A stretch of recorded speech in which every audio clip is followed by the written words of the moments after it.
The Saints go back to work after their day off. They change up their roster a little bit and their practice location too. Hi again, everybody. Welcome into the Saints Training Camp Report with John DeShazier. I'm Sean Kelley, and it was indoors today for the New Orleans Saints. After a lot of rain yesterday and the off day, head coach Sean Payton moved his team for their first full indoor practice today. Yeah, and let's not forget, at the end of Monday's practice, a torrential downpour on that practice field while they were still working. So maybe tore up the field a little bit, gives the field a little chance to recover, hopefully a couple of days, and gives the players a chance to come inside, work without the pads, give their bodies a little bit more freshness to go into the next day. Head coach Sean Payton said just that, a mix of reasons as to why today the entire practice was inside of the Osher Sports Performance Center.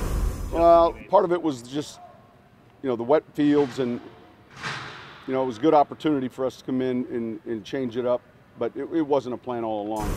So a little change up on the location for practice today, and then a little change on the roster too, John. There were corresponding moves both on and off for several key guys. Yeah, folks, bear with me because my memory isn't what it used to be. Waived injured.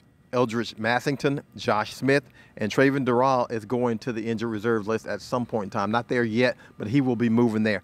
Added also receivers Brandon Tate, Michael Floyd, and then Don Barclay, a lineman. So a lot of activity on the roster. Yeah, no doubt. And of course, Brandon Tate's intriguing, and not only as a wide receiver, but as a possible kick returner too. We already know the conversation that's being had here during camp about that open competition right now. Tate comes most recently from the Buffalo Bills. He has returned kicks during his career. His best year, though, was with Cincinnati. That was in 2014. He had a career best 17 receptions. Head coach Sean Payton talked about the addition of Tate and what he's hoping to bring to this roster.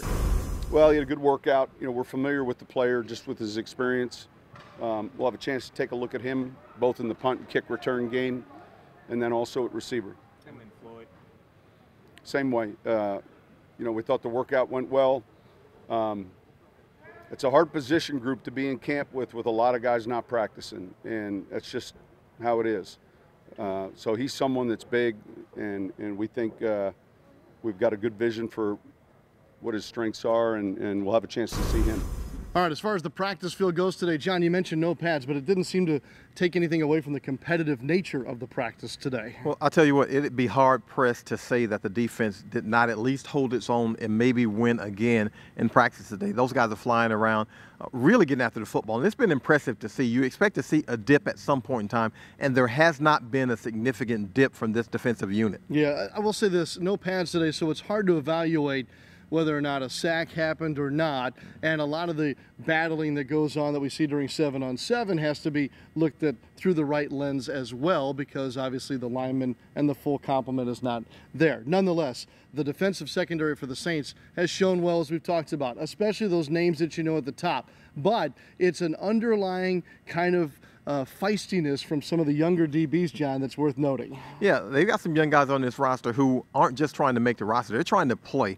And they've got some young guys that they would have to move past or around in order to play. Remember, Marshawn Lattimore is entering his second season. He's the NFL Defensive Rookie of the Year. Remember, Ken Crawley, the starter at other cornerback, he's entering his third season. If you go to safety, Marcus Williams is entering his second season. So there's a lot of youth in that secondary that you got to leapfrog if you want to get some snaps. And one guy on this roster that's kind of been in that boat before is Patrick Robinson, who was one of those young, feisty guys at one time, went away, furthered his career, and now is back and has a new perspective and a way of looking at this situation.